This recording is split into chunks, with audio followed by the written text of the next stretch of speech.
الحمد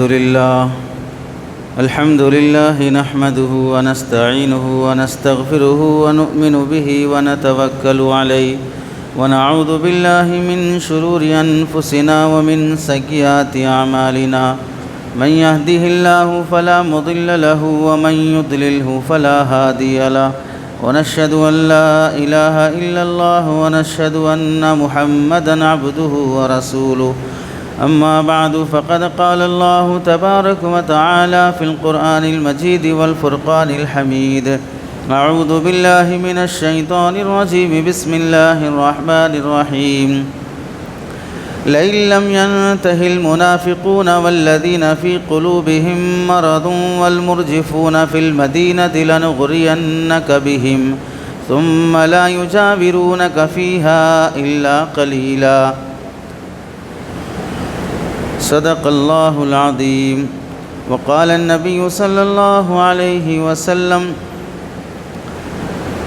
يا أسماء إن المرأة إذا بلغت المحيض لم تصلح أن يرى منها إلا هذا وهذا وأشار إلى وجهه وكفيه أو كما قال النبي صلى الله عليه وسلم اللهم صل على سيدنا محمد وعلى آل سيدنا محمد وبارك وسلم اللهم صل على سيدنا محمد وعلى آل سيدنا محمد وبارك وسلم اللهم صل على سيدنا محمد وعلى آل سيدنا محمد وبارك وسلم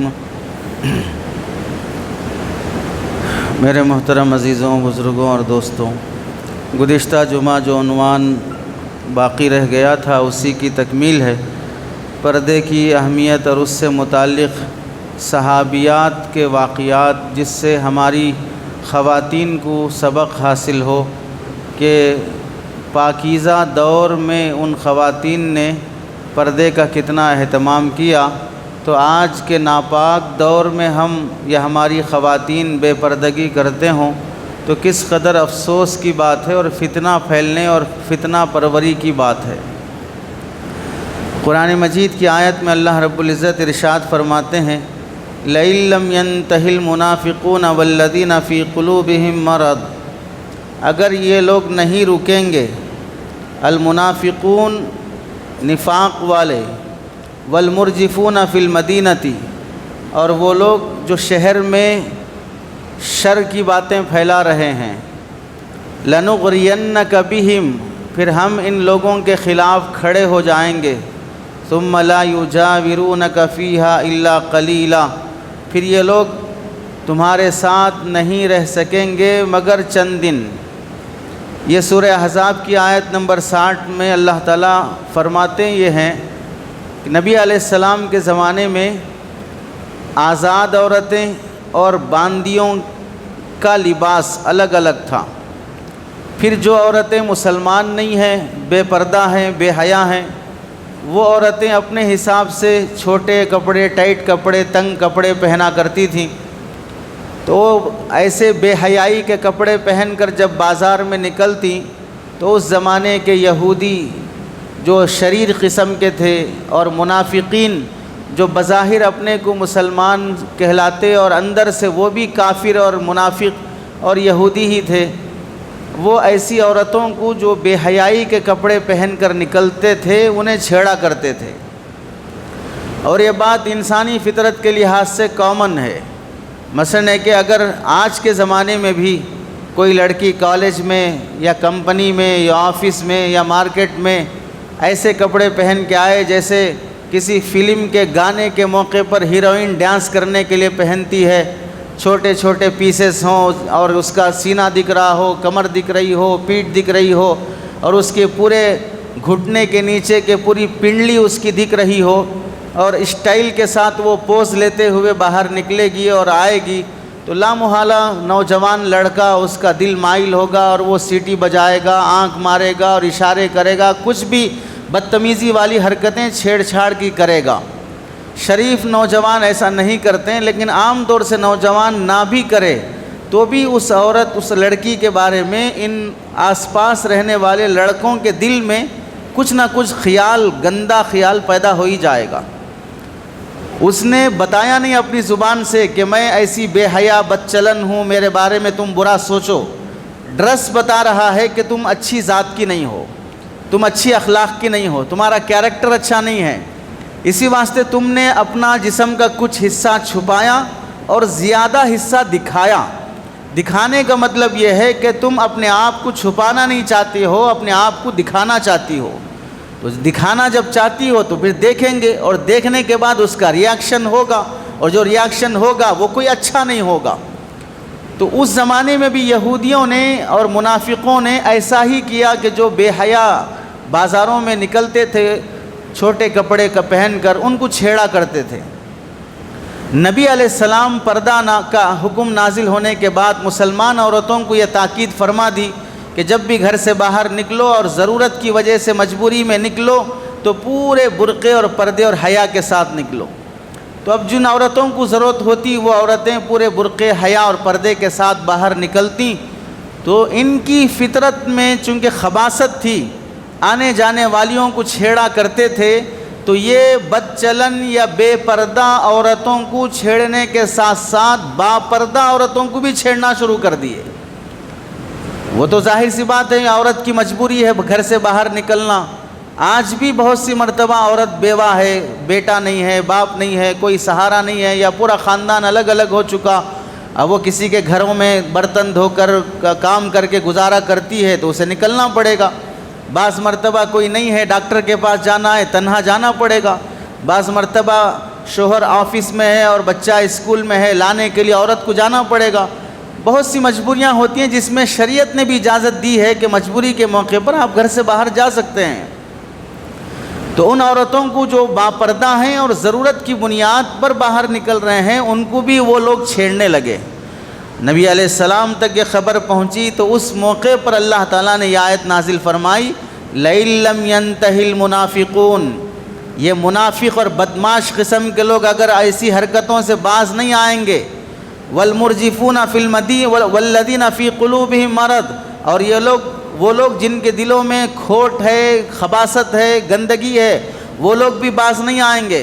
وَالْمُرْجِفُونَ فِي الْمَدِينَةِ، اور وہ لوگ بھی جو شہر میں یہ گندگی پھیلا رہے ہیں، عورتوں کو چھیڑ کر، انہیں تماشے کر کے، بدماشی کر کے، اگر اس حرکت سے باز نہیں آئیں گے کہ وہ باپردہ لوگوں کو نہیں چھیڑنے سے باز نہیں آئیں گے، تو اللہ کے نبی علیہ السلام پر یہ آیت نازل ہوئی، لَنُغْرِيَنَّكَ بِهِمْ، تو ایسے بدماشوں کے خلاف ہم احتجاج کریں گے، ان کو شہر سے باہر نکالو، ان کی وجہ سے شہر کا امن ختم ہو رہا ہے، ان کو گاؤں سے خالی کرو۔ کہ ہماری عورتیں پردے کے ساتھ، عزت کے ساتھ گھر سے باہر نکلتی ہیں تو بھی انہیں امن نہیں مل رہا ہے، تو ایسے بدماشوں کو شہر میں رہنے کی اجازت نہیں ہے۔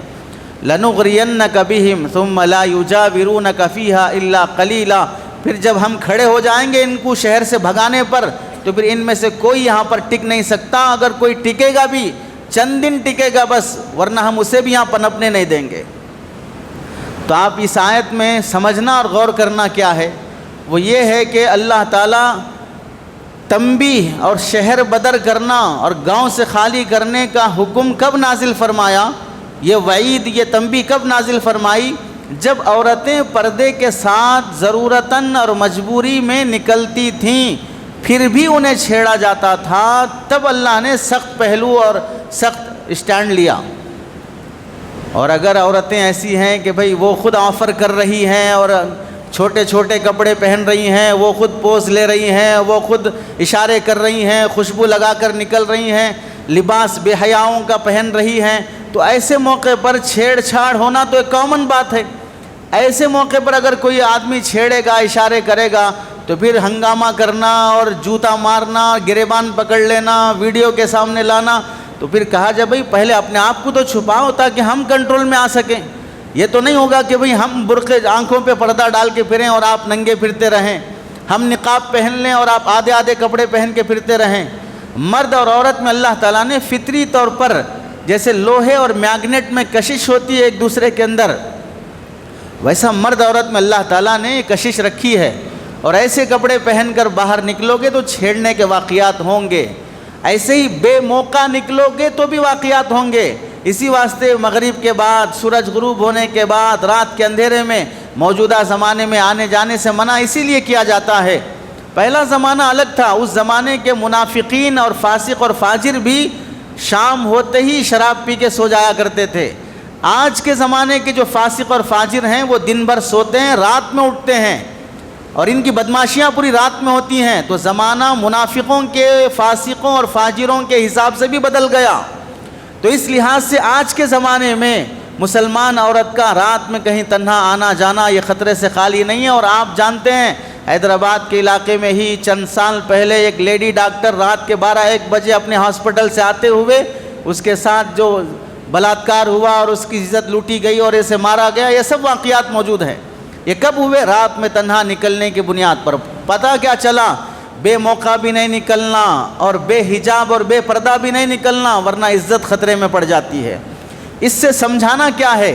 اگر تم اپنے شہد کو، اپنے میٹھے کو اور اپنی شکر کو چونٹیوں سے، مکھیوں سے، کیڑے مکوڑوں سے بچانا چاہتے ہو تو اس کی پیکنگ اچھی کرو۔ اگر پیکنگ خراب ہے تو پھر کوئی نہ کوئی کیڑا اندر گھسنے کا راستہ تلاش کرے گا، چونٹیاں اندر گھسنے کا راستہ تلاش کریں گی۔ اسی واسطے پہلے بھی اور اب بھی بعض مرتبہ ایسا ہوتا ہوگا کہ اگر شہد کا ڈھکن خراب ہو گیا اور چونٹیاں آ رہی ہیں تو لوگ کیا کرتے ہیں؟ برتن میں پانی ڈال کر پانی کے برتن کے بیچ میں اس بوتل کو رکھتے ہیں کہ پانی پار کر کے شہد تک یہ چونٹیاں پہنچ نہ سکیں۔ باؤنڈری قائم کرو ایسی اپنے اطراف کہ کوئی بدماش تم تک نہ پہنچ سکے۔ اتنی تمیز اور عقل جب اپنے 200-300 روپے کے شہد کے بارے میں ہے تو اپنی عزت کے بارے میں باؤنڈری قائم کرنے کا خیال کیوں نہیں ہے کہ گلی کوچے کے کیڑے مکوڑے اور بدماش قسم کے لوگ باؤنڈری کھلی دیکھیں گے تو منہ مارنے کے لیے دوڑ پڑیں گے۔ آپ دیکھ لو، اگر کوئی بندہ آج کے زمانے میں بھی کوئی زمین خریدا، پلاٹ خریدا اور اسے باؤنڈری وال نہیں اٹھایا تو چند سالوں کے بعد اندیشہ ہے کہ اس پر کوئی لینڈ مافیا قبضہ کر لے گا۔ اور اگر لینڈ خریدنے کے بعد اگر آپ وہاں پر باؤنڈری وال لگا کر اور اس پر اپنا بورڈ لگا کر کانٹیکٹ نمبر لکھ کر جب آپ وہاں جا کے بیٹھ کے آتے رہیں، چائے بسکٹ کرتے رہیں اور یہ بتاتے رہیں کہ میرا ہے، تو پھر بہت کم ہمت ہوتی ہے کسی کو وہاں پر قبضہ کرنے کی۔ ایسے ہی جب کوئی عورت بے پردہ، بے حجاب، باؤنڈری وال اٹھائے بغیر، برقعے کی جو باؤنڈری وال ہے یہ پہنے بغیر باہر نکلتی ہے تو کوئی بھی ایرا غیرہ اس پر قبضہ کرنے کی کوشش کرے گا۔ اپنے ساتھ باؤنڈری وال ہو اور بورڈ ہو، بھائی کی شکل میں، باپ کی شکل میں، شوہر کی شکل میں جو ساتھ میں چل رہا ہو، تو پھر ہمت نہیں ہوتی کسی کو آنکھ اٹھا کے دیکھنے کی۔ تو جیسے زمین کی حفاظت کے لیے تدابیر کرتے ہو، عزت کی حفاظت کے لیے بھی یہ تدابیر کرنا پڑے گا۔ آپ جانتے ہیں کہ اگر کوئی بندہ ہم میں سے 100-200 روپے اگر جیب میں ہو تو کہاں رکھے گا؟ اوپر رکھ لے گا، سائڈ میں رکھ لے گا۔ اور اگر 1,00,000-2 لاکھ روپے ہو تو بھی اوپر کی پیکٹ پہ رکھے گا۔ چور جیب جو اندر نکر کے اندر ہوتا ہے، جو ٹچ ہوتا رہے ہمیشہ بار بار کہ ہاں میرا پیسہ ہے، میرا پیسہ ہے، محسوس ہوتا رہے، وہاں رکھ کے چلے گا۔ اور اگر کہیں دوسری جگہ بھی رکھے تو بار بار ہاتھ ڈال کے چیک کرتا رہے گا، ہر 2-4 منٹ کے بعد ہاتھ وہاں جاتا رہے گا۔ پتہ کیا چلا؟ جب فگر بڑھ جاتا ہے تو پھر آدمی اس کی حفاظت کے لیے بار بار دھیان دیتا ہے۔ تو پھر یہاں کوئی فگر والی لڑکی باہر نکل رہی ہے اور وہ اپنے آپ کو بار بار چھپانے کے لیے اندر نہیں ہو رہی ہے اور برقع اور حجاب نہیں پہن رہی ہے اور چور پیکٹ نہیں بنا رہی ہے اپنے لیے، تو ظاہر سی بات ہے کہ پھر وہ چوری ہو ہی جائے گی۔ جیسے پیسے کی چوری ہوتی ہے ویسے عزت کی بھی چوری ہو جاتی ہے۔ پیسہ چوری ہونے کے بعد واپس مل سکتا ہے لیکن عزت چوری ہونے کے بعد واپس ہرگز نہیں مل سکتی۔ جب پیسے کی اتنی قدر ہے جسے کمایا جا سکتا ہے تو پھر عزت کی اتنی قدر کیوں نہیں ہے کہ جسے گنوانے کے بعد واپس کمایا نہیں جا سکتا؟ یہ کامن عقل میں آنے والی باتیں ہیں۔ اگر پھر بھی سمجھ میں نہیں آیا تو پھر بے وقوف زیادہ بہتر ہیں ان لوگوں سے جو اپنے آپ کو ایجوکیٹڈ اور ماڈرن کہتے ہیں۔ تو اس میں سمجھایا گیا کہ پہلے اپنے آپ کو حجاب میں، پردے میں چھپاؤ، پھر کوئی تمہیں چھیڑے گا تو پھر ایکشن لیا جائے گا۔ تم خود باہر نکلو گے اور پھر بے حیائی پھیلاؤ گے اور پھر تمہیں کوئی چھیڑے اور پھر ایکشن لیں، یہ تو بے وقوفی والی بات ہو جائے گی۔ اسی واسطے آپ ایک اور غور سے سمجھ سکتے ہیں، 2 عورتیں آئیں، ایک برقعے میں اور ایک بغیر برقعے کے، بال کھلے رکھ کر اور سینہ بھی اوپر کا، گلا دکھ رہا ہے، کمر دکھ رہی ہے، آستین دکھ رہا ہے اور لپسٹک لگائی ہوئی ہے اور اسٹائل سے چل رہی ہے، کمر اور مٹکا کے چل رہی ہے۔ تو آپ اندازہ کریں کہ دو عورتوں میں سے کس عورت کے بارے میں آپ کو اچھا خیال آئے گا اور کس عورت کے بارے میں آپ کو برا خیال آئے گا۔ ظاہر سی بات ہے کہ برقعے والی عورت کے بارے میں برا خیال اتنا نہیں آئے گا جتنا یہ کھلے بدن کے ساتھ چل رہی ہے، اور یہ برا خیال آنا اگرچہ کہ برا ہے لیکن اس برائی کا سبب وہ عورت بنی ہے۔ اور اگر کوئی مان بھی لے کہ بھئی ہم برا سمجھیں گے، یعنی کرتے پاجامے، داڑھی، ٹوپی، مول صاحب، حافظ صاحب، مفتی صاحب یہ برا سمجھیں گے، یورپی کلچر کے لوگ، مغربی تہذیب کے لوگ، یہ لوگ تو برا نہیں سمجھتے، یہ بے وقوفی والی بات ہے، وہ لوگ بھی برا سمجھتے ہیں۔ برائی کا پہلو الگ ہے۔ برا سمجھنے کا مطلب ہم جو برا سمجھتے ہیں وہ اس نوعیت سے سمجھتے ہیں کہ بھئی یہ اخلاق کے خلاف ہے، یہ اسلام کے خلاف ہے، یہ پردے کے خلاف ہے، یہ ہم اس لحاظ سے برا سمجھتے ہیں۔ وہ لوگ بھی برا سمجھیں گے، لیکن کیسا برا سمجھیں گے کہ اپنے کانٹیکٹ اور جنسی خواہش پورا کرنے کا جو چانس ہے وہ برقعے والی کے سے زیادہ یہاں پر ہمارے لیے چانس ہے۔ تو برا خیال ان کا بھی آئے گا، لیکن وہ پہلو آئے گا سیکس کے لحاظ سے، کہ وہ برقعے والی کے بارے میں سیکس کا خیال نہیں کرے گا، لیکن اس عورت کے بارے میں وہ سیکس کا خیال کرے گا۔ تو سیکس کا خیال کیا برا نہیں ہے کسی غیر محرم عورت کے ساتھ؟ تو برا وہ بھی سوچے گا، لیکن برا کرنے کا سوچے گا، برا تعلق رکھنے کا سوچے گا، اور ہم شریعت کے حساب سے اسے برا سمجھیں گے۔ پتہ کیا چلا؟ بے برقع اور بے حجاب نکلنے والی عورتیں عزت دار مردوں کی نظر میں بھی بری ہیں، اور فاسق اور فاجر، بدماش اور زانی قسم کی نظر کے لوگوں کی نظر میں بھی بری ہیں، کہ ویسی عورتوں کے ساتھ بدماش قسم کے لوگ تعلق رکھ کر جنسی خواہش کر کے سیکس کر کے چھوڑنا چاہیں گے، گھر کی ملکہ اپنے بچوں کی ماں بنانا نہیں چاہیں گے۔ تو پہلے اپنے آپ کو کنٹرول کرنے کی تعلیم شریعت نے دی ہے۔ دوسری آیت میں اللہ رب العزت ارشاد فرماتے ہیں وَقَرْنَ فِي بُيُوتِكُنَّ وَلَا تَبَرَّجْنَ تَبَرُّجَ الْجَاهِلِيَّةِ الْأُولَى، اپنے گھروں میں بیٹھی رہو اور زمانے جاہلیت کی طرح جیسے بے پردہ، بے برقع اور بے ضرورت باہر بن سور کر نکلا کرتی تھیں ویسے نہ نکلو۔ یہ تمام مسلمان عورتوں سے خطاب ہے۔ اس آیت کے تحت میں احکام القرآن علامہ جساس رحمۃ اللہ علیہ فرماتے ہیں فیہ دلالت علی ان النساء مامورات بلزوم البیوت منہیات عن الخروج۔ اس آیت میں صاف حکم دیا گیا ہے مسلمان عورتوں کو، ان النساء مامورات بلزوم البیوت، کہ ان کے رہنے کی جگہ لازماً ان کو رہنا اور ٹھکانہ ان کا گھر ہے، ومنہیات عن الخروج، اور گھروں سے باہر بلا ضرورت کے نکلنے سے شریعت نے منع کیا ہے۔ تو مطلب کیا ہوا؟ عورتوں کے رہنے کی اصل جگہ گھر ہے، بازار نہیں ہے، آفس نہیں ہے، ایئر ہوسٹس بن کر فلائٹ میں رہنا نہیں ہے، کمپنی میں باس بن کے رہنا نہیں ہے، ویٹر بن کے رہنا نہیں ہے، کاؤنٹر پہ کیشیئر بن کے رہنا نہیں ہے، یہ عورتوں کی جگہ ہے ہی نہیں ہے۔ بے محل اگر کوئی پایا جائے گا تو وہ خراب ہو جائے گا۔ جیسے اگر بال سر پہ اچھے لگتے ہیں، اگر وہ بال منہ میں آ جائے اچھے نہیں لگتے، ٹوپی سر پہ اچھی لگتی ہے، پیروں میں آ جائے ٹوپی کی ناقدری ہے، جوتے پیروں میں اچھے لگتے ہیں، وہ جوتے اگر گلے کا ہار بن کے گلے میں آ جائے اچھے نہیں لگتے۔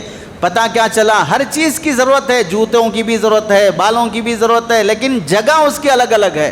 اگر جگہ بدل جائے گی تو پھر وہ خراب ہو جائے گا۔ ایسی عورتوں کی جگہ وہ گھر ہیں، اگر وہ باہر بلا ضرورت نکل جائیں گی تو پھر وہ خراب ہو جائیں گی، عزت خطرے میں پڑ جائے گی۔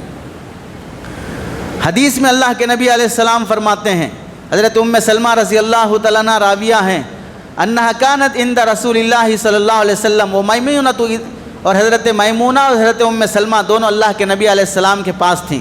حضرت عبداللہ ابن ام مکتوم رضی اللہ تعالیٰ نابینا صحابی ہیں، فدخل علیہ، وہ اللہ کے نبی علیہ السلام کے گھر تشریف لائے، فقال رسول اللہ علیہ السلام احتجبا منہ، آپ علیہ السلام نے اپنی دونوں ازواج مطہرات سے فرمایا کہ تم دونوں پردے میں چلے جاؤ۔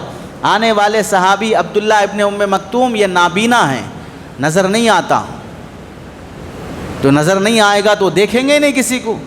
بھائی انہوں نے تو رسول اللہ کو نہیں دیکھا، اب آپ سے بڑی ذات کون ہے کہ جسے دیکھ سکیں وہ؟ تو آپ کے زمانے میں انہوں نے رسول اللہ کا دیدار نہیں کیا نابینا ہونے کی وجہ سے، تو پھر دوسروں کو کیسے دیکھ سکیں گے؟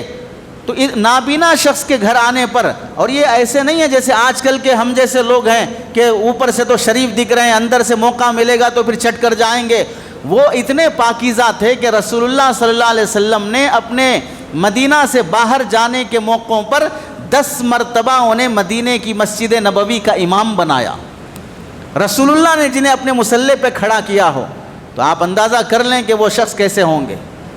تو ان کے آنے پر رسول اللہ صلی اللہ علیہ وسلم ازواج مطہرات سے، اپنی بیویوں سے فرما رہے ہیں، حالانکہ ازواج مطہرات کے بارے میں قرآن یہ کہتا ہے کہ امت کی مائیں ہیں.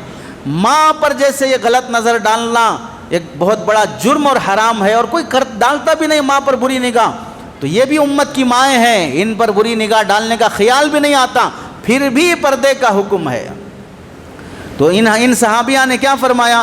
فقلت یا رسول اللہ الیس ھذا اعمی لا یبصر الیس ھذا اعمی لا یبصرانا، یہ کیا اندھے نہیں ہیں؟ ہمیں تو دیکھ نہیں سکتے یہ، تو پھر ہم پردہ کر کے کیا کریں ان سے؟ تو آپ علیہ السلام نے کیا فرمایا؟ افعمیا وان انتما الستما تبصرانہ، کیا تم بھی اندھے ہو گئے ہو؟ تم تو دیکھ سکتے ہو نا انہیں، اسے، تو تم پردہ کیوں نہیں کرتے؟ آنے والے سے پردہ نہیں، عورتوں کو بھی حکم دیا کہ تم بھی مرد سے پردہ کرو، یعنی اب اس کا، وہ تو تمہیں نہیں دیکھ سکتا لیکن تم تو اسے دیکھ سکتے ہو، تو پھر تمہیں دیکھنے کی اجازت نہیں ہے. یہاں سے سمجھ لو جب لڑکے کی منگنی کا وقت آتا ہے اور دلہن کو دیکھنے کے لیے دلہن سے پہلے دلہن کا باپ، دلہن کا بھائی، دلہن کا چاچا، دلہن کا تایا، دلہن کا خالو، دلہن کا پھوپھا، یہ سارے بے شرم بے حیا آ کر جو دیکھتے ہیں شرعاً ناجائز اور حرام ہے. اور لوگ کیا سمجھتے ہیں کہ نہیں پہلے یہ پاس کریں گے تو پھر سیکنڈری دلہا کا نمبر آئے گا، اگر یہ لوگ فیل کر دیں گے تو پھر دلہا کو دیکھنے کی ضرورت ہی نہیں ہے. یہ بدماشی اور بے حیائی ہے. دلہن کے باپ کو بھی دیکھنے کی اجازت نہیں ہے، چاچا اور تایا کو اور پھوپھا اور خالو کو بھی دیکھنے کی اجازت نہیں ہے. ایسے الٹا ادھر جب دلہا کو دکھانے کی جب باری آتی ہے تو اس موقع پر دلہا کا باپ دیکھ لے، بھائی دیکھ لیں، دلہن دیکھ لے کسی طرح، اس کی تو گنجائش فقہاء نے کہیں نہ کہیں دی ہے. لیکن کھڑکی کے اندر سے دلہن کی بہن، دلہن کی ماں، دلہن کے اور سہیلیاں، دلہن کی چچیری، تائری، خلیری، بھوپیری بہنیں، وہ سب جھانک جھانک کر جو دیکھتی ہیں دلہا کو اور پسند کرتی ہیں اور چھیڑتی ہیں، تعریف کرتی ہیں، یہ سارا حرام اور ناجائز ہے اور بے حیائی ہے. یا رسول اللہ صلی اللہ علیہ وسلم اپنی امہات المؤمنین، امت کی مائیں، ان کو پردہ کرائیں کہ تمہیں اس نابینا کو بھی دیکھنے کی اجازت نہیں ہے. نابینا کو دیکھنے کے بعد دل میں کس کی خواہش پیدا ہوگی؟ عام طور سے وہ تو دلہا ہے، بن سور کے بیٹھا ہے، تو پھر کیا یہ دیکھنے والی سہیلیاں اس دلہا کو اچھی نظر سے دیکھ رہی ہوں گی؟ اور کتنے ایسے موقع نہیں ہوئے جہاں ہماری شادی بیاہ میں رسومات ہوتے ہیں کہ دلہا آ کے بیٹھا، اسے ٹھڈی میں ہلدی لگائے اور گال پہ مارے اور رسم کیے اور پھول کا ہار ڈالے اور کچھ چلر خیرات میں ڈالے، فلاں کرے. یہ سب ہونے کے بعد سالی نے مارا ہاتھ دلہا کے گال پر اور دلہا نے ہاتھ پکڑ لیا اور کھینچ کر گود میں بٹھا لیا، اور پھر معاملہ آگے بڑھ گیا اور رشتہ یہاں پر جو ہوا تھا جس سے رشتہ وہ ٹوٹ گیا اور سالی سے رشتہ ہو گیا. یہ بے عزتی نہیں ہے؟ یہ سماج میں نہیں ہو رہا ہے؟ یہ پورے ریالٹیز ہیں، گراؤنڈ ریالٹیز ہیں جو ہو رہے ہیں. یہ کس وجہ سے ہو رہے ہیں؟ کہ شریعت نے تمہیں حکم دیا تھا کہ لمٹس میں رہو، اور لمٹس کراس کرو گے تو چالان پڑے گا، اور شریعت کی لمٹس کراس کرو گے تو بے عزتی اور گناہ کا مرتکب ہوگا. دوسری حدیث میں رسول اللہ صلی اللہ علیہ وسلم فرماتے ہیں، حضرت عائشہ رضی اللہ تعالیٰ عنہا راویہ ہیں، قالت اومت امرات من وراء ستر بیدیہا کتاب الی رسول اللہ صلی اللہ علیہ وسلم. نبی کریم صلی اللہ علیہ وسلم کے زمانے میں ایک عورت پردے کے پیچھے سے یہ خط رسول اللہ صلی اللہ علیہ وسلم کو دینے کے لیے ہاتھ بڑھایا آپ علیہ السلام کی طرف. اس حدیث کی تشریح میں سمجھنا کیا ہے؟ رسول اللہ جیسی پاکیزہ ذات جو نبیوں کے نبی ہیں، وہ تو امت کے لیے ایک باپ کا درجہ رکھتے ہیں، لیکن پردہ ان سے بھی ہے، پردہ نبی کی ذات سے بھی ہے. تو صحابیہ پردے میں رہ کر اپنے آپ کو نبی سے چھپاتے ہوئے یہ کہہ رہے ہیں کہ یا رسول اللہ میرا یہ خط ہے، اس کا مجھے جواب چاہیے. تو اب یہاں سے سمجھ جاؤ، جو اپنے ہیڈ ماسٹر سے، پروفیسر سے اور اپنے ٹیچر سے، اپنے باس سے، اپنے اونر سے اور فلاں سے جو بے پردہ ہو جاتے یا ہو جاتی ہیں، شریعت ان کو کہاں سے اجازت دے گی؟ چاہے وہ پڑھانے والے حافظ صاحب ہوں، مفتی صاحب ہوں، امام صاحب ہوں، کوئی بھی ہوں، 12 سال ہو گئی بچی کی عمر، تو اب کسی حافظ صاحب سے بھی اپنے بچی کو قرآن نہ پڑھاؤ، ٹیوشن نہ دلاؤ، کسی معلمہ اور باجی کے یہاں سے پڑھاؤ، ورنہ جو بے حیائیاں پھیلتی ہیں اس کی ہم توقع نہیں کر سکتے۔ حسن ظن ہے، اچھا گمان ہے، اچھا گمان ہونا الگ چیز ہے، اور احتیاط کرنا اور اپنے آپ کو بچانے کی کوشش کرنا یہ الگ بات ہے۔ اچھے گمان کا مطلب یہ نہیں کہ بھئی ہر کسی کو اپنا بھائی سمجھنے لگ جاؤ، تم تو اسے بھائی سمجھ رہے ہو لیکن وہ تمہیں بیگم سمجھ رہا ہے، ہر ایک کی سمجھ میں فرق ہوتا ہے، اس واسطے احتیاط برتو۔ 12 سال کے بعد کسی لڑکی کو ٹیوشن کسی مول صاحب کے ذریعے سے نہ دلاؤ، ورنہ ٹیوشن سینٹرز جو چل رہے ہیں لڑکیوں کے کالجز کے فلاں سبجیکٹ پڑھنے کے لیے، فلاں کورس کرنے کے لیے، ان ٹیوشن سینٹروں کا حال دیکھ لو، سرٹیفکیٹ دینے کے لیے، پاس کرنے کے لیے اور بغیر فیس کے پڑھانے کے لیے کیسے عزتیں داؤ پر لگتی ہیں۔ اور ہمیں یہ بتانے کی ضرورت نہیں ہے، یہ کالج کا طبقہ ہم سے زیادہ بہتر جانتا ہے اور یہ آنکھوں سے دیکھ رہا ہے، ہم تو سن رہے ہیں بس، یعنی اندھے اور بہرے بن کر نہیں جی رہے ہیں، قریب سے دیکھنے اور سمجھنے کی کوشش کر رہے ہیں۔ باقی مبتلا بھی تو یہ لوگ ہیں جو کالجوں میں پڑھے ہوئے ہیں۔ تیسری حدیث میں نبی کریم صلی اللہ علیہ وسلم فرماتے ہیں المرأۃ عورۃ فإذا خرجت استشرفها الشیطان، عورت وہ پردے میں رہنے کی چیز ہے، جب وہ باہر نکلتی ہے تو شیطان باہر نکل کر تانگ جھانگ کے موقع دیتا ہے، لوگوں کے دل میں خیال اور وسوسے پیدا کرتا ہے کہ دیکھو فلاں عورت جا رہی ہے، اس کا چلن دیکھو، اس کی گاڑی چلانے کا انداز دیکھو، یہ لوگوں کے دلوں میں شیطان بہکاوے پیدا کرتا ہے۔ اسی واسطے ایک موقع پہ تو آپ علیہ السلام نے اتنا سخت جملہ فرما دیا، ان المرأۃ تقبل فی صورت شیطان وتدبر فی صورت شیطان، رواہ مسلم، عورت جب آتی ہے تو شیطان کی صورت میں آتی ہے، جاتی ہے تو شیطان کی صورت میں جاتی ہے۔ مطلب کیا؟ یعنی شیطان جیسا انسان کو گناہ میں مبتلا کرنے کے لیے تلا رہتا ہے، ایسے عورت بے پردہ اگر باہر آتی جاتی ہے تو سمجھ لو گناہ ہو جانا 90% یقینی بات ہے۔ اسی واسطے آپ علیہ السلام، اس میں عورت کی انسلٹ نہیں ہے، عورت کی عزت کی حفاظت کی بات کی گئی ہے کہ تم اگر بلا ضرورت اور بے پردہ نکلو گے تو گناہ ہونا یقینی ہے۔ اور آج دیکھ لیجئے، لفٹ کے پاس ہو، پارک میں ہو، ہوٹل میں ہو، کتنی مسلمان برقع پوش عورتیں غیر مسلم مردوں کے ہاتھ میں ہاتھ ڈال کر کافی پیتے ہوئے اور آئس کریم کھاتے ہوئے اور مزے لیتے ہوئے دکھائی نہیں دیتے۔ یہ سب اسی بے حیائی کا نتیجہ ہے۔ شروع سے ہی کوئی ماں پیٹ سے بے حیا اور بے شرم بن کے پیدا نہیں ہوتے، شریعت کے جب لیمٹس کراس کر دیتے ہیں تو بے شرم بے حیا بننا شروع ہو جاتے ہیں۔ آپ علیہ السلام نے ایک موقع سے فرمایا ما من صباح الا وملکان ینادیان ویل للرجال من النساء وویل للنساء من الرجال، ہر دن جب صبح کا سورج نکلتا ہے تو پھر 2 فرشتے اعلان کرتے ہیں ہلاکت ہے ان مردوں کے لیے جو عورتوں کے جیسی ایکٹنگ کرتے ہیں اور ان عورتوں کے لیے جو مردوں کی جیسی ایکٹنگ کرتے ہیں۔ ایکٹنگ کرنے کا مطلب کپڑے ویسے پہنے، سینڈل ویسے پہنے، مردوں کے لیے جینس اور ٹی شرٹ ہے، عورتوں کے لیے بھی بن رہا ہے، بال لمبے رکھنا عورتوں کے لیے ہے لیکن وہ بھی کٹنگ کرا رہی ہیں، مردوں کے جیسے چال چلن اپنا کر چل رہی ہیں، گھٹنے سے اوپر جو نائٹ میں جو نکر وغیرہ پہنی جاتی ہے وہ مردوں کے لیے ہے لیکن عورتیں بھی پہن کر باہر نکل رہی ہیں۔ یہ ساری جو حرکتیں ہو رہی ہیں اس پر اللہ کے فرشتے روزانہ ہلاکت اور بربادی کی بد دعا کرتے رہتے ہیں۔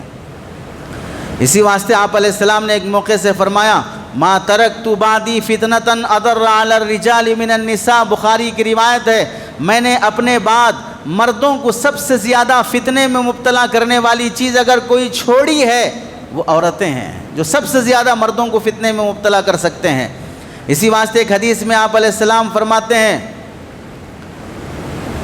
حضرت ابن عمر رضی اللہ تعالیٰ عنہ راوی ہیں، نہن نبی صلی اللہ علیہ وسلم ان تمشی الرجل بین المرأتین، آپ علیہ السلام نے منع فرمایا کہ مرد کسی 2 عورتوں کے بیچ میں سے چلے، ادھر بھی عورت ہے ادھر بھی عورت ہے، بیچ میں مرد کھڑا ہے، اسے آپ علیہ السلام نے منع فرمایا۔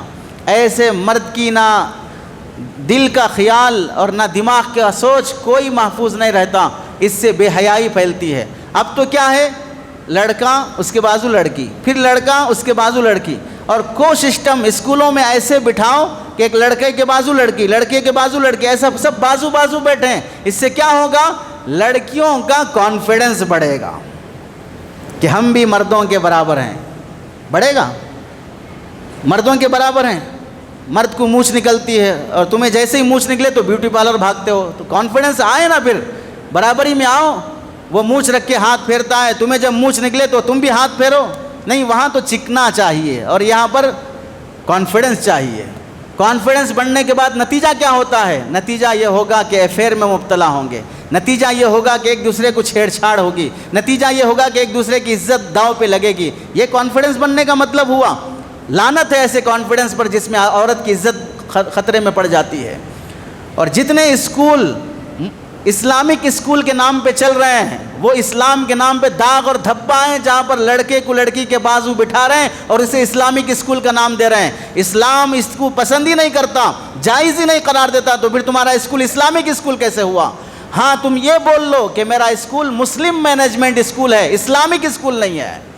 تم اسلام کے نمائندے نہیں بن سکتے. تم مسلمان ہونے کی حیثیت سے ایک اسکول چلا لے سکتے ہو بس، لیکن نام اس کا اسلامی اسکول دینا اور کو ایجوکیشن کے ساتھ دینا یہ حرام اور ناجائز ہے. اور اس میں کسی کا اختلاف نہیں ہے. حضرت ام سلمہ رضی اللہ تعالیٰ عنہ فرماتی ہیں کہ آپ علیہ السلام نے فرمایا ترخی المرأۃ الازار شبرا. مرد کے لیے حکم ہے کہ وہ ٹخنے سے اوپر پینٹ اور پیجامہ پہنے. عورت کے لیے حکم ہے کہ وہ پنڈلی سے ایک بالش نیچے اپنا پینٹ اور پیجامہ نیچے چھوڑے. تو حضرت ام سلمہ نے فرمایا رضی اللہ تعالیٰ عنہ، یا رسول اللہ، پنڈلی سے ایک بالش نیچے چھوڑیں گے تو پیر کا اور نیچے کا حصہ یعنی ٹخنے تک کا حصہ اور نظر آئے گا، پھر اس کا ٹخنے نہیں چھپیں گے اس کے. پھر تو آپ علیہ السلام نے کیا فرمایا؟ اذن تنکشف اقدامہن قال فیرخین ذراعا. اگر اس وقت اسے ٹخنے تک کا کوئی حصہ نظر آتا ہے تو پھر ایک ہاتھ لمبے چھوڑے. کپڑا نیچے لٹتا ہو تو لڑنے دے، لیکن اپنے ٹخنے تک وہ چھپانا چاہیے عورت. اور آج کپڑے پینٹ عورتوں کے کیسے نکل رہے ہیں، نیٹ میں پہننے کے کیسے نکل رہے ہیں، وہ سارے کے سارے ٹخنے کے اوپر نکل رہے ہیں. بلکہ تو گھٹنے کے اوپر بھی عورتیں اور لڑکیاں پہن رہے ہیں. اسے یہ ماڈرنزم سمجھ رہے ہیں، فیشن سمجھ رہے ہیں، حالانکہ بے حیائی ہے. کوئی بھی گزرنے والا اس کی ران اور اس کی پنڈلیاں دیکھے بغیر گزر رہا ہو اور دیکھنے کے بعد اس کے دل اور خیالات بگڑ نہ رہے ہوں، ایسا بہت کم ہوتا ہے. اور ایک حدیث میں آپ علیہ السلام نے فرمایا، حضرت علی رضی اللہ تعالیٰ عنہ راوی ہیں کہ آپ علیہ السلام ایک مرتبہ گھر سے باہر نکلے تو فَإِذَا النِّسْوَةٌ جُلُوسٌ، چند عورتوں کو بیٹھے ہوئے دیکھا. مَا يُجْلِسُكُنَّ، تو آپ نے فرمایا کیوں بیٹھے ہو یہاں پر؟ تو کہنے لگی ننتظر الجنازۃ، جنازے کا انتظار کرنے کے لیے بیٹھے ہیں. تو آپ علیہ السلام نے پوچھا ان عورتوں سے جو جنازے کی نماز پڑھنے کے لیے انتظار میں بیٹھی ہوئی تھیں، تو کیا پوچھا؟ حل تغسلنا، جنازہ جب آئے گا تو تم اس میت کو غسل دو گے؟ کہنے لگی نہیں دیں گے. پھر پوچھا حل تحملنا، کیا تم جنازے کو کندھے پہ اٹھا کے مسجد تک لے چلو گے؟ کہنے لگے نہیں لے جائیں گے. حل تدنین فی من یدلی، کیا جو جنازے کو قبر میں اتارتے ہیں تو تم اس وقت قبر میں اتر کر ساتھ دو گے؟ کہا نہیں دیں گے. تو پھر کیوں بیٹھے ہو یہاں پر؟ کیوں بیٹھے ہو یہاں پر؟ ان کو فرما رہے ہیں جو جنازے کی نماز کے انتظار میں بیٹھے ہیں. پھر آپ نے کیا فرمایا؟ فرجعن معذورات غیر ماجورات، لوٹ جاؤ، تمہارے اس حرکت پر اللہ تمہیں گناہ دیں گے، ثواب نہیں دیں گے. اس سے عورتوں کے لیے جنازے کی نماز نہ ہونے کا فقہا نے لکھا کہ عورتوں پر جنازے کی نماز نہیں ہے، کیونکہ جنازہ اٹھاتے وقت بھیڑ ادھر ادھر جو دھکم پیل کرتی ہے، اس موقع پر عورت سے اگر دھکا ہو تو وہ گر سکتی ہے، چوٹ لگ سکتی ہے، اس کی عزت خطرے میں پڑ سکتی ہے، کپڑا ادھر ادھر ہو سکتا ہے. تو آپ نے عورت کی عزت کا اتنا خیال کیا کہ جنازہ پڑھنے کی ضرورت نہیں ہے، مغفرت کے لیے مرد کافی ہیں، یہ دعا کر لیں گے، جنازہ پڑھ لیں گے. تو آپ بتائیں، عورتیں اتنی بڑی عبادت سے جب انہیں روکا گیا عزت کی خاطر، کتنی بڑی عبادت کہ جنازہ پڑھو گے تو ایک احد پہاڑ کے برابر ثواب ملے گا، لیکن عورتوں کی عزت احد پہاڑ کے برابر ثواب سے بھی زیادہ بڑی ہوئی ہے، اس کی حفاظت پہلے کرو. تو آپ نے یہ منع فرما دیا تو بلا ضرورت عورتیں اب عید کی نماز پڑھنے کے لیے نکلو، جمعہ کی نماز پڑھنے کے لیے نکلو اور دوسرے بہانوں سے نکلو. ایک حدیث کوئی بندہ دکھا دے کہ آپ نے یہ فرمایا ہو عورتوں کی نماز گھر میں پڑھنے سے زیادہ مسجد میں پڑھنا زیادہ ثواب کا ذریعہ ہے، کوئی ایک حدیث بخاری سے مسلم سے کہیں سے بھی دکھا دو۔ ہاں ہم یہ دکھا سکتے ہیں عورتوں کی نماز مسجد میں پڑھنے سے زیادہ گھر میں پڑھنا زیادہ ثواب کی بات ہے، یہ رسول اللہ کا ارشاد ہے۔ پھر کس منہ سے کہتے ہو کہ ہم حدیث پہ عمل کرتے ہیں اور ہم حدیث سمجھتے ہیں اور ہم کسی مسلک کو نہیں مانتے، کسی امام کو نہیں مانتے، ہم حدیث پہ عمل کرتے ہیں؟ نفسانیت پر عمل ہو رہا ہے، حدیث پر عمل نہیں ہو رہا ہے۔ اور ایک حدیث میں آپ علیہ السلام نے فرمایا اذا استأذنت امرأة احدكن الى المسجد فلا يمنعها، عورت اگر مسجد کو آنے کی اجازت مانگے تو اسے آنے سے روکو نہیں، وہ آنا چاہ رہی تو اسے مت روکو، یہ اس زمانے کے لحاظ سے۔ لیکن ہوتے ہوتے جب حضرت عمر رضی اللہ تعالیٰ عنہ کا زمانہ آیا، بلکہ آپ علیہ السلام ہی ایک مرتبہ ہوا اس طرح کہ جالس فی المسجد، مسجد میں بیٹھے ہوئے تھے رسول اللہ صلی اللہ علیہ وسلم، دخلت امرأۃ من مزینۃ، قبیلہ مزینہ کی ایک عورت زیب و زینت کے ساتھ، ترفل فی زینۃ، خوب بن سور کر وہ آئی، کہاں؟ مسجد میں نماز پڑھنے کے لیے۔ تو آپ علیہ السلام نے لوگوں سے فرمایا، ایھا الناس، صحابہ سے، انہو نساکم ان لبس الزینۃ والتبختر فی المسجد، اپنی بیویوں کو روکو کہ جب وہ مسجد آتی ہیں تو خوشبو نہ لگائیں، وہ زینت اختیار نہ کریں۔ فإن بنی اسرائیل لم یلعنوا حتی لبس نساؤہم الزینۃ وتبختروا فی المساجد، بنی اسرائیل پر اللہ نے لعنت جو بھیجی ہے اس میں سے ایک وجہ یہ بھی ہے کہ بنی اسرائیل کی عورتیں بھی مسجد آتی تھیں لیکن زیب و زینت کے ساتھ بن سور کر، تو اس عمل کی وجہ سے اللہ نے بنی اسرائیل پر لعنت بھیجی ہے۔ اگر تم اپنی عورتوں کو منع نہیں کرو گے تو تم پر بھی اللہ کی لعنت برسے گی۔ تو آپ اندازہ کرو کہ نبی کے زمانے میں ہی یہ بن سور کر آنے کا سلسلہ شروع ہو چکا تھا، تو اب 1400 سال کے بعد آپ یہ توقع رکھو گے کہ عورتیں مسجد کو آئیں اور پھر بن سور کر نہ آئیں اور خوشبو نہ لگائیں، شریف بن کے آئیں؟ بلکہ یہ تک واقعات دیکھے گئے جہاں پر بعض لوگ آزادی کے ساتھ اعتکاف، اجتماعی اعتکاف عورتوں کا کرانے لگے۔ مسجد کی پہلی چھت پر عورتیں، نیچے اور گراؤنڈ فلور پر مرد، اور اوپر چھت پر سے لڑکی آ کے اشارہ کر رہی ہے اپنے بوائے فرینڈ کو کہ افطار کا سامان لا کے دو، اعتکاف کی حالت میں۔ یہ ہو رہا ہے، ہو چکا ہے، اور یہ گناہ مسجد میں اعتکاف کی حالت میں بٹھا کر ہو رہا ہے۔ تو آپ اندازہ کرو یہ عبادت افضل ہے یا ان گناہوں سے بچانا زیادہ ضروری ہے لڑکیوں کو؟ اس لیے نبی کریم صلی اللہ علیہ وسلم کی احادیث کی روشنی میں ہمیں اپنی عورتوں کو جتنا پردے میں رکھا جائے گا اتنی ان کی حیا اور عزت محفوظ رہے گی۔ صحابہ کتنا احتیاط کرتے تھے۔ حضرت ابن عمر رضی اللہ تعالیٰ عنہ کے بارے میں لکھا ہے، لو ترکنا ھذا الباب للنساء، اگر مسجد نبوی میں آنے کے دروازے تھے، ابھی بھی الگ الگ دروازے ہیں، ایک دروازہ اللہ کے نبی اپنے زمانے میں خاص کر دیا تھا کہ عورتیں اسی دروازے سے آئیں گی، مرد اس دروازے سے نہیں آئیں گے۔ ایک بار فرما دیا۔ حضرت نافع فرماتے ہیں میں نے حضرت ابن عمر رضی اللہ تعالیٰ عنہ کو دیکھا، فلم يدخل منہ ابن عمر حتی ماتا، ابن عمر رضی اللہ تعالیٰ عنہ کو میں نے دیکھا کہ اپنی وفات تک کبھی اس دروازے سے داخل نہیں ہوئے، چاہے نماز کا وقت ہو، دوسرا وقت ہو، آپ نے وہ باب النساء کہہ کر خاص کر دیا۔ آج بھی مدینہ منورہ کی مسجد میں دیکھ لو، بعض دروازوں پر باب النساء لکھا ہوا ہے۔ اس دروازے سے جسے عورتوں کے لیے خاص کیا گیا، مرد کو آنے کی اجازت نہیں ہے۔ اتنا اصول اور رولز کو پابندی سے بجا لانا آج کے زمانے کے مرد کر سکتے ہیں؟ اتنی احتیاط آج ہو سکتی ہے؟ اس واسطے فتنوں کی جگہوں سے بچنے اور بچانے کی شریعت میں تاکید کی گئی ہے۔ اور ایک حدیث نبی کریم صلی اللہ علیہ وسلم کی، حضرت ابو ہریرہ رضی اللہ تعالیٰ عنہ راوی ہیں، نبی کریم صلی اللہ علیہ وسلم فرماتے ہیں دیور سے پردہ کرنے کا حکم، جیٹ سے پردہ کرنے کا حکم۔ چنانچہ حدیث میں آیا ارأیت الحمو قال الحمو الموت، بخاری کی روایت ہے۔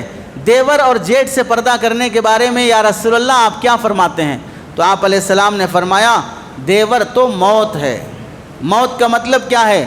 موت سے جیسے عورتیں گھبراتی ہیں، اس کا تذکرہ سننے سے ڈرتی ہیں، جنازہ دیکھنے سے ہیبت طاری ہو جاتی ہے، ایسے ہی اپنے دیور اور جیٹ کے بارے میں سوچو کہ اس سے بھی تمہیں ایسے ڈر اور بچنے اور پردہ کرنے کی ضرورت ہے۔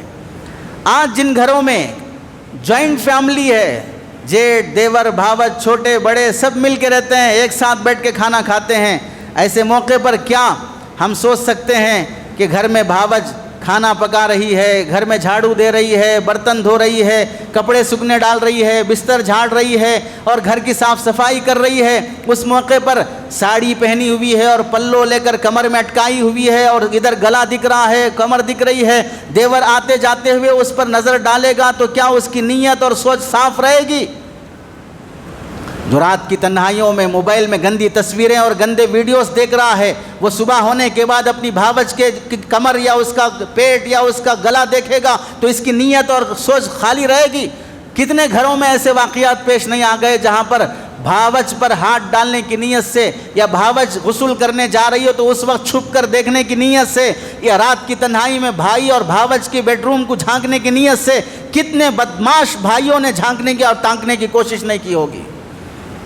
یہ سب اتنا ہونے کے باوجود بھی کیوں مسلمان شرعی پردہ ماننے اور اپنے عمل میں زندگی میں لانے کے لیے تیار نہیں ہو رہا ہے؟ عزت کیا اتنی معمولی چیز ہے؟ اپنے بھائی پر اتنا اندھا بھروسہ کرنے کی ضرورت ہے؟ اپنی بیگموں کو اتنا آزاد چھوڑنے کا موقع ہے؟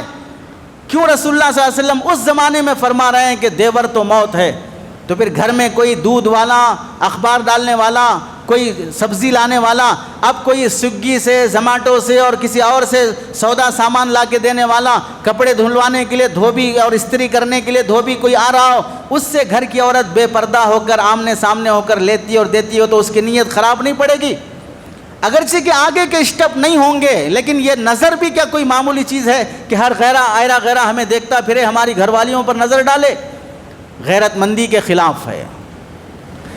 اور ایک موقع پر اللہ کے نبی علیہ السلام صحابہ اور صحابیات کے پردے کا ذکر حدیثوں میں کرتے ہوئے آتا ہے۔ اس سے پہلے سمجھو پردے کے سلسلے میں عقلی اور موٹی موٹی مثالیں۔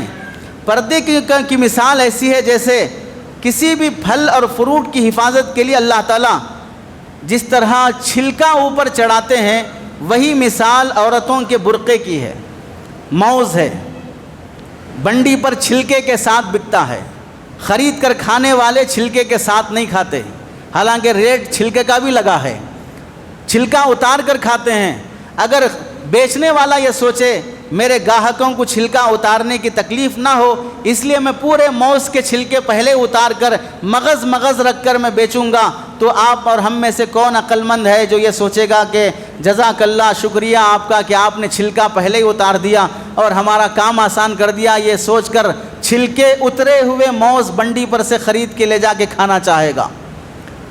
بلکہ شام ہوتے ہوتے کوئی خریدار نہیں آئے گا، ارے وہ چھلکا اترا ہوا نہیں، اس خوشے سے ٹوٹا ہوا موز بھی لوگ خریدنے تیار نہیں ہوتے ہیں، تو چھلکا اترا ہوا کہاں سے خریدنے تیار ہوں گے؟ اس بنڈی والے کو شام ہوتے ہوتے سارے موز پھینکنے پڑیں گے، بیل بھینس کو کھلانے پڑیں گے، خریدار کوئی نہیں آئے گا۔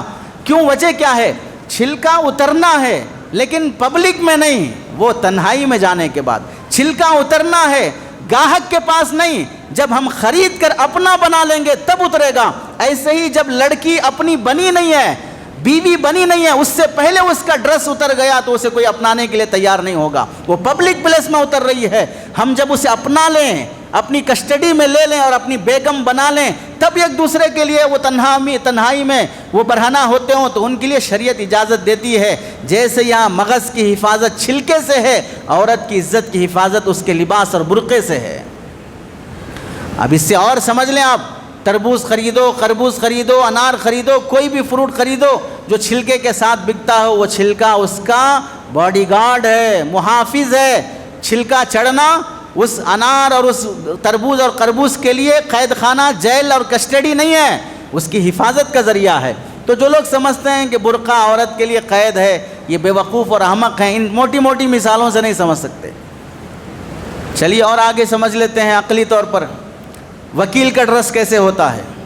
پگڑی پہن کے، صدری پہن کے، کرتا پائجامہ پہن کے آتا ہے عدالت میں وکیل۔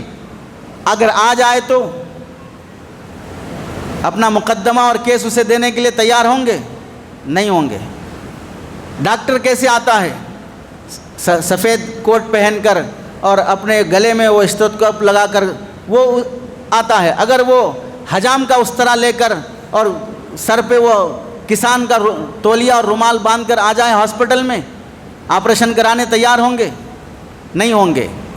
لیکن بتاؤ ڈریس بدلنے سے کیا اس کی ڈگری پر ایفیکٹ پڑے گا؟ وہ ایڈوکیٹ ہے، اس کے پاس لائسنس ہے، ڈریس بدلا ہے، ڈریس بدلنے سے تم ظاہر کو دیکھ کر اپنا کیس اسے حوالے کرنے تیار نہیں، حالانکہ ڈریس بدلنے سے اس کی ڈگری میں کوئی فرق نہیں آیا۔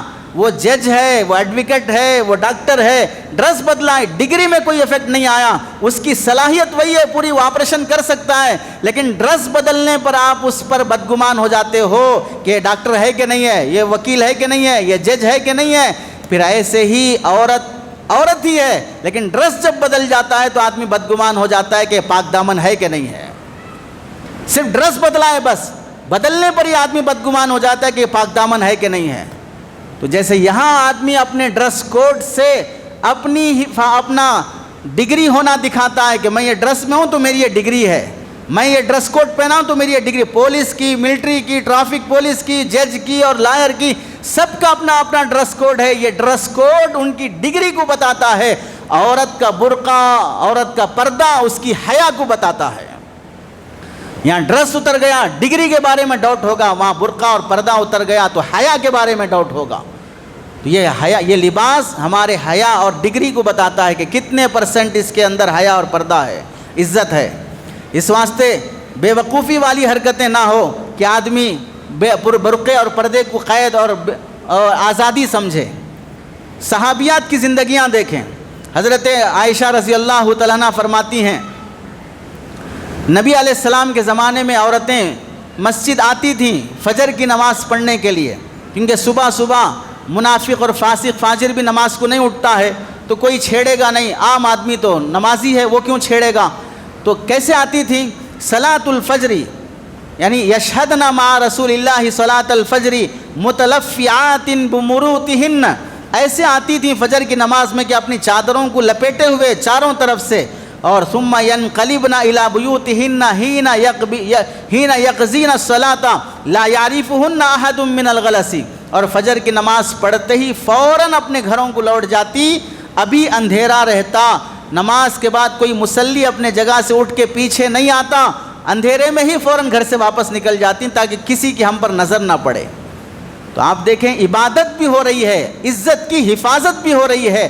ایسے نبی علیہ السلام کے زمانے میں ہو رہا ہے جہاں پر صحابہ تو ہم سے لاکھ درجے بہتر ہیں، ان سے بھی پردہ وہ نماز پڑھنے والی عورتیں کر رہی ہیں۔ تو آج کے زمانے میں ہم اپنی بیٹیوں کو جینس پہنا کر، ٹی شرٹ پہنا کر کالج بھیجیں گے، اور دن میں بھیجیں گے 6-6 8-8 گھنٹے بھیجیں گے، اور پھر وہ پڑھائی کے ساتھ ساتھ اپنا برقع نکال کر جینس اور ٹی شرٹ پر اپنے کالج میں وہ ٹینس بھی کھیلیں گے، والی بال بھی کھیلیں گے، اور دوسرا کبڈی بھی کھیلتے رہیں گے، اور ان کا ہیڈ ماسٹر پروفیسر ان کا کھیل اور گیم دیکھتے بھی رہے گا۔ تو یہ گیم دیکھے گا کہ کچھ اور دیکھے گا؟ کدھر اس کی نظر رہے گی؟ اور ہم سوچ رہے ہیں کہ بھئی یہ سب کچھ جو ہو رہا ہے یہ کامن ہے۔ یہ سب ہمارے بے حیا اور بے شرم ہونے کی دلیل ہوتی ہے جب یہ سارا ہم برداشت کر رہے ہوں۔ حضرت عائشہ رضی اللہ تعالیٰ عنہ فرماتی ہیں آپ علیہ السلام کے زمانے میں احرام کی حالت میں، حج کی حالت میں کیسے پردہ ہوتا تھا۔ حجاب بھی ہونا ہے، چہرے کو پردہ نہیں لگنا ہے، اور برقع بھی پہن کر اپنے چہرے کو چھپانا بھی ہے۔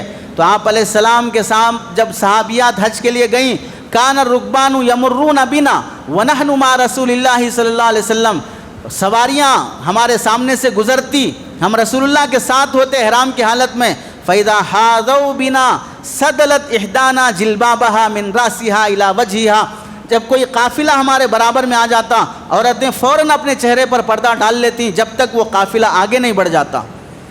آپ اندازہ کرو نبی کے ساتھ ہیں، کسی صحابی کی ہمت ہوگی کہ جو عورت نبی کے ساتھ حج پہ جا رہی ہو اس کو نظر اٹھا کر دیکھ سکے؟ اتنے پاک دامن صحابہ بھی ہیں، صحابیات بھی ہیں، لیکن پھر بھی پردہ ہو رہا ہے۔ اور آج حج کمیٹی کی طرف سے بغیر محرم کے بھی عورت حج کر سکتی ہے، مرد کی ضرورت ہی نہیں ہے، ساتھ میں شوہر بھی نہیں، بیٹا بھی نہیں، بھائی بھی نہیں، یہ قانون ہی ختم کر دیا گیا۔ اب پھر کیا ہوا؟ دلی سے 54 عورتیں اس سال بغیر محرم کے لیے حج کو جا رہے ہیں، 54۔ حیدرآباد تلنگانہ سے اتنی عورتیں، تمل ناڈو سے اتنی عورتیں۔ اب آپ بتائیں یہ عورتیں وہاں جانے کے بعد وہ نانا کا گھر ہے، دادا کا گھر ہے، شوہر کا گھر ہے، ساڑو کا گھر ہے، کس کا گھر ہے؟ وہ اللہ کا گھر ہے، وہاں کون کس کو پہچانتا؟ لاکھوں کا مجمع رہتا ہے، عورت راستہ بھول گئی، پتہ نہیں چلا کون سے خیمے میں ہے، مینا کے پورے خیمے ایک جیسے دکھتے ہیں، تو وہاں پر عورت کو سہارے کی ضرورت نہیں پڑے گی، کس سے مدد مانگے گی؟ غیر محرم سے مانگے گی۔ گر جائے تو ہاتھ اٹھانے کے لیے کون ہاتھ بڑھائے گا؟ بیمار ہو جائے تو ہاسپٹل تک کون پہنچائے گا؟ اگر کچھ چوری ہو جائے یا کچھ اور مسئلہ ہو جائے، ٹھوکر لگ جائے، گھٹنا پھوٹ جائے، کچھ بھی ہو جائے، ہو سکتا ہے، اس موقع پر ہیلپ کون کرے گا؟ اجنبی مرد کرے گا۔ آئے اب شیطانیت پر، آئے اب ابلیسیت پر کہ اپنے شوہر بھائی کے بغیر گئے اور دوسروں کو اپنا بھائی اور شوہر بناتے پھرتے رہے، جب اللہ نے بغیر محرم کے ہونے پر حج ہی معاف کر دیا ہے کہ حج کی ضرورت ہی نہیں ہے جب تمہارے ساتھ محرم نہیں ہے۔ حتیٰ کہ ہدایہ جو عالم کورس میں پڑھائی جاتی ہے، اس کی شرح فتح القدیر میں لکھا ہے کہ اگر عورت کے پاس محرم حج کے لیے پورے پیسے موجود ہیں لیکن محرم نہیں ہے ساتھ حج کرنے کے لیے، تو کیا حج کرنے کی خاطر اس عورت سے کہا جائے گا کہ تم شادی کرو اور اپنا محرم پیدا کرو اور پھر اپنے محرم کے ساتھ حج پر جاؤ؟ فقہا کہتے ہیں کہ نہیں، اس پر دباؤ نہیں ڈالیں گے کہ تم شادی کر کے محرم پیدا کرو، بلکہ ایک حکم یہی رہے گا کہ حج نہیں ہے تیرے اوپر۔ تو آپ اس سے اندازہ کر سکتے ہیں کہ محرم نہیں ہے تو حج نہیں ہے، تو پھر عورتیں اس زمانے میں بغیر محرم کے حج جانے کا کیا مطلب رہے گا؟ حضرت عائشہ رضی اللہ تعالیٰ عنہ کے پردے کے بارے میں احادیث میں آتا ہے، حضرت عائشہ رضی اللہ تعالیٰ عنہ اپنے گھر میں فرماتی ہیں کنت ادخل بیتی الذی دفن فیہ رسول اللہ صلی اللہ علیہ وسلم، جس گھر میں اللہ کے نبی علیہ السلام کی تدفین مبارک عمل میں آئی، جہاں روضہ اطہر ہے، ہم لوگ سلام پیش کرتے ہیں، وہاں اللہ کے نبی علیہ السلام کی روضہ قبر اطہر موجود ہے، وہاں وہ حضرت عائشہ رضی اللہ تعالیٰ عنہ کا بیڈ روم ہے، وہ حضرت عائشہ کا، وہ آپ علیہ السلام کے گھر میں دفن ہونے کے بعد آنا جانا رہا، اور پھر اور اس کے بعد حضرت ابوبکر رضی اللہ تعالیٰ عنہ کی تدفین عمل میں آئی، فآدھا صوبی، آنے کے بعد میں اپنا برقع نکال دیتی، نارمل کپڑوں میں رہتی۔ اس کے بعد یہ کیوں میں آنا جانا ہوا تھا؟ انما ہوا زوجی، ہوا بھی اس واسطے کہ جن کی یہاں پر قبریں مبارک ہیں وہ ایک تو شوہر ہے، ایک تو والد ہے۔ اس کے بعد فلما دفن عمر، جب حضرت عمر رضی اللہ تعالیٰ عنہ کی تدفین وہاں پر عمل میں آئی تو فواللہ ما دخلته الا وانا مشدودۃ علی ثیابی حیاء من عمر، بخدا حضرت عمر کی تدفین وہاں عمل میں آنے کے بعد اس کے بعد سے کبھی میں اپنے ہی گھر میں بغیر برقعے کے داخل نہیں ہوئی، مجھے عمر سے حیا اور شرم آتی تھی۔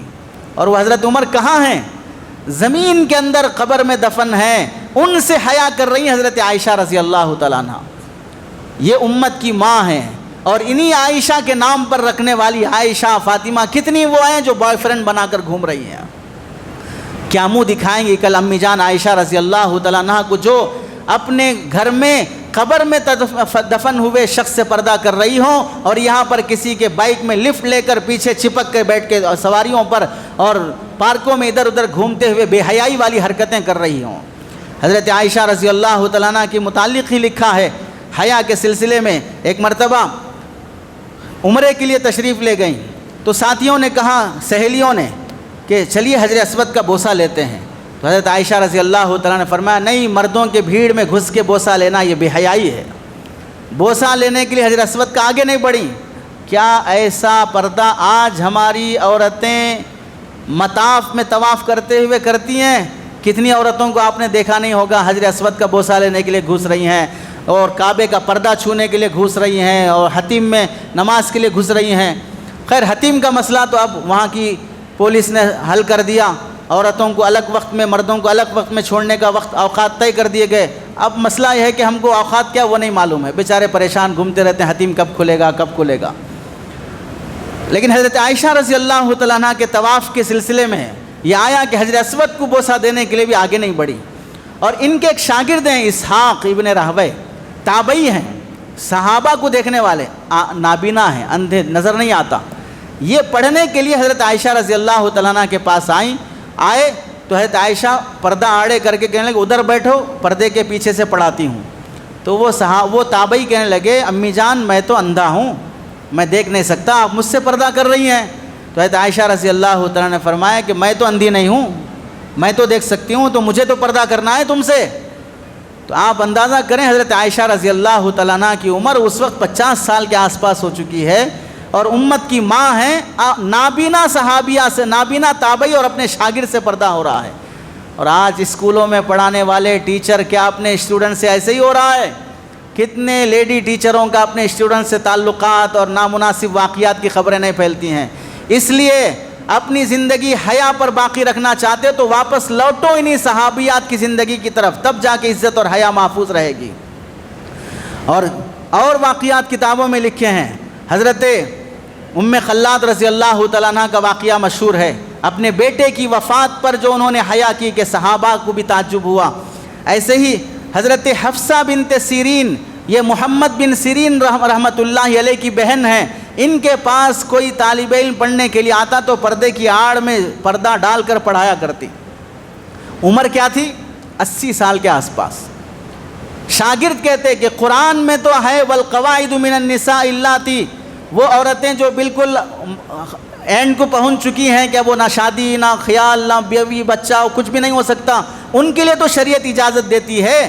تو فرمانے لگے قرآن تجھ سے زیادہ میں سمجھتی ہوں، آیت کے آخر میں پڑھو وَلْيَسْتَعْفِفْنَ خَيْرٌ لَهُنَّ، اللہ فرماتے ہیں اگر 80 سال والی عورتیں بھی پردہ کریں تو ان کے لیے بھی بہتر ہے۔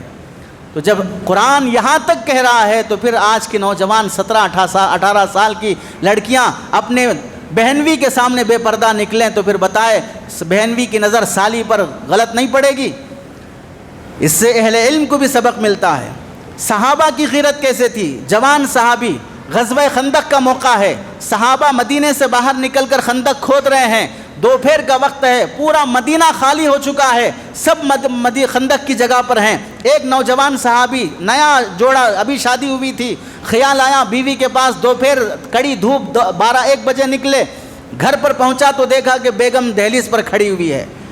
اتنی غیرت جوش میں آئی اور کہا کہ میری غیر موجودگی میں میری عورت گھر سے باہر نکلی کیسے، دہلیز پہ کھڑی کیسے؟ اپنے کمر سے نیزہ نکالا اور بیوی کی طرف نیزہ لے کر اسے ختم کرنے کے لیے آگے بڑھا۔ بیوی نے کہا جلدی نہ کرو، ٹھہرو، میں کیوں باہر نکلی ہوں پہلے سنو۔ پھر اس کو بلایا اور کہا کہ دیکھو گھر کے اندر کیا ہے، تو دیکھا تو اس کے بستر پر بڑا سانپ پڑا ہوا تھا۔ عورت ذات ہے، کیسے سانپ کو مار سکتی؟ تو ڈر کے باہر آ گئی۔ اب یہ نوجوان سانپ پر ٹوٹ پڑا، اس نے سانپ پر حملہ کیا، سانپ نے اس پر حملہ کیا، دونوں وہیں پر انتقال ہو گئے۔ اس سے محدثین نے بتایا کیا؟ محدثین نے بتایا یہ کہ مدینے کا واقعہ ہے، پورا مدینہ مردوں سے خالی ہے، عورت اپنے اس زہریلے سانپ سے بچانے کے لیے یہاں کھڑی ہے۔ تو مطلب یہ ہوا کہ اس زمانے کی عورتوں کے باہر نکلنے کا رواج نہیں تھا، تبھی یہ مرد اپنی عورت کو باہر دہلیز پر دیکھ کر غیرت اور جوش میں آیا اور مارنے کے لیے آگے بڑھا۔ پتہ کیا چلا؟ عورتیں بلا ضرورت گھر سے باہر نہیں نکلتی تھیں، نکلے تو مرد کی غیرت گوارا نہیں کرتی تھی۔ اور آج مردوں کی غیرت کہاں مر گئی ہے؟ قاضی کے سامنے ایک مقدمہ آیا۔ کیا مقدمہ تھا؟ بیوی نے شوہر کے خلاف کیس کیا کہ میرا شوہر مجھے 500 سونے کی اشرفیاں مہر میں دینا ہے۔ وہ بیچارہ غریب تھا لیکن عزت دار تھا۔ قاضی کے سامنے کہا کہ قاضی صاحب اتنا مہر طے نہیں ہوا جتنا یہ بول رہی ہے، مہر کم طے ہوا ہے۔ تو قاضی صاحب نے کہا کہ گواہ پیش کرو کہ 500 اشرفیاں سونے کی مہر کہاں سے طے ہوا؟ تو عورت نے گواہوں کو لایا، یہ 2 آدمی گواہ ہیں۔ تو گواہوں کو جب لائے تو گواہوں نے کیا کہا؟ ہم اس عورت کو دیکھیں گے پہلے کہ عورت کون ہے، اس کا چہرہ دیکھیں گے، اس کے بعد ہم گواہی دیں گے۔ تو جب عورت کو قاضی نے حکم دیا کہ بھئی اپنا چہرہ ہٹاؤ، نقاب ہٹاؤ، یہ لوگ تمہیں دیکھ کے گواہی دینا چاہتے ہیں، تو مرد کی غیرت گوارا نہیں کی۔ اس نے فوراً قاضی صاحب سے کہا کہ قاضی صاحب 500 کا دعویٰ کر رہی ہے، 500 دے دوں گا، لیکن خدا کے واسطے میرے گھر والی کے چہرے سے نقاب نہ ہٹانا۔ اس مجمع میں اگر غیر مرد کی نظر اس پر پڑے گی تو میری غیرت گوارا نہیں کرے گی۔ اس سے سمجھانا کیا ہے کہ عورت کی حیا اور شرم میں مرد کی غیرت کا بڑا دخل ہے۔ یہی وجہ ہے کہ حضرت عثمان رضی اللہ تعالیٰ عنہ کو شہید کرنے کے لیے جب بلوائی اندر گھس آئے اور حضرت ان کے گھر والی نے اپنے سر سے دوپٹہ ہٹا کر بال باہر نکال کر حضرت عثمان کو اپنے باہوں میں لے کر چھپا لیا اور ہاتھ آڑے کیا کہ کوئی حضرت عثمان پر یعنی اپنے شوہر پر وار نہ کرے، تو حضرت عثمان رضی اللہ تعالیٰ عنہ نے جب یہ دیکھا میری بیگم میرے سامنے غیر مردوں کے سامنے دوپٹہ ہٹا رہی ہے، حالانکہ ہٹانا خود ان کی جان بچانے کے واسطے ہے، پھر بھی حضرت عثمان رضی اللہ تعالیٰ نے فرمایا خمری راسکی، سر پہ دوپٹہ اوڑھ لو، لعمرکی، میری جان کی قسم میرا مر جانا گوارا ہے، لیکن میرے جیتے جی میرے سامنے تیرے سر سے دوپٹہ ہٹ جائے مجھے گوارا نہیں ہے۔ یہ مردوں کی غیرت ہوا کرتی تھی۔ آج وہ غیرت آج کے شوہر میں، آج کے بھائی میں، آج کے باپ میں، آج کے بیٹے میں، یہ بے حیائیوں کے عام ہونے میں مردوں کی بے غیرتی کا بھی دخل ہوتا ہے۔ سر سید اور علامہ اقبال جو انگریزی طبقے میں بھی جانے جاتے ہیں، یہ آزاد ذہن کے شمار ہوتے ہیں، لیکن ان کی گھر کی عورتوں کے پردے کے بارے میں بھی کتابوں میں واقعات لکھے ہیں۔ سر سید خان جب علی گڑھ یونیورسٹی بنا دی گئی اور اس کے دیکھنے کے لیے یو پی کا جو گورنر ہے وہاں پر پہنچا اور علی گڑھ یونیورسٹی دیکھ کر سر سید کو پیغام بھیجایا کہ ہم آپ کے گھر آنا چاہتے ہیں آپ کے گھر والوں سے ملنے کے لیے، اور آنے والے وہ بھی مرد بھی ہیں عورتیں بھی ہیں، تو سر سید نے ان سے یہ کہلوا بھیجا میری گھر کی عورت اور بیٹی پردہ کرتی ہے، آپ سے ملاقات کرنے تیار نہیں ہوگی۔ حالانکہ اس زمانے میں انگریز کا دور ابھی باقی ہے، کچھ اثرات موجود ہیں، اور وہ انگریز کی طرفداری کے الزام میں بھی اور یہ حقیقت میں مبتلا ہیں، پھر بھی آزاد ذہنیت کے باوجود بھی اپنی گھر کی عورتوں کو پردہ کراتے ہیں۔ علامہ اقبال رحمۃ اللہ علیہ کو یورپ میں ایک مرتبہ دعوت دی گئی فیملی کے ساتھ آنے کی، جب وہ یہاں سے فیملی کے ساتھ جانے کا آیا، سارے ساتھی فیملی کے ساتھ نکلے تو حضرت علامہ اقبال تنہا گئے، تو دوستوں نے کہا کہ بھائی کیوں اپنی بیگم کو ساتھ نہ لے کے آئے؟ کہ میری بیگم پردہ کرتی ہے اس واسطے نہیں آئے گی۔ تو یہاں لیڈیز کے لیے بھی الگ سیشن موجود ہے، اس میں لیڈیز رہ جاتی، تو علامہ اقبال نے کیا کہا، اس زمانے کی عورتیں بھی ایسی ہیں کہ ان سے بھی ہماری گھر کی عورتوں کو پردہ کرانا چاہیے، اس زمانے کی عورتیں بھی ایسی ہیں کہ ان سے بھی ہماری گھر کی عورتوں کو پردہ کرانا چاہیے۔ یہ علامہ اقبال رحمۃ اللہ علیہ کا جملہ ہے۔ تو کیا خاک پڑے ہو، نہ ہم صحابہ کو پڑھے، نہ ہم یہ انگریزی دان طبقے کو پڑھے، نہ ہمارے علماء اور اسلاف کو پڑھے، حتیٰ کہ عطا اللہ شاہ بخاری رحمۃ اللہ علیہ فرماتے ہیں مسلمان جو چہرہ رکھتا ہے اس چہرے سے سامنے والے پہ روب آتا ہے، اور آج کل کا نوجوان جو چہرہ بناتا ہے اس سے سیکس آتا ہے۔ جو چہرے بنا کے چکنے بنا کے پھرتے ہیں، ان سے پردہ کرنے کی ضرورت ہے تو عورتوں سے کتنا پردہ کرنا ہوگا۔ آج کے نوجوان چہرے سے سنت ہٹانے والوں سے پردے کی ضرورت ہے تو عورتوں سے پردے کی کتنی ضرورت رہے گی۔ اس واسطے اپنی عورتوں کو حیا اور پردے میں رکھو، یہ اسلام کی تعلیم اور ہماری بیٹیوں کی حفاظت کا ذریعہ ہے۔ اللہ سے دعا ہے کہ اللہ عمل کی توفیق نصیب فرمائے۔ آمین۔ وآخر دعوانا ان الحمد للہ رب العالمین۔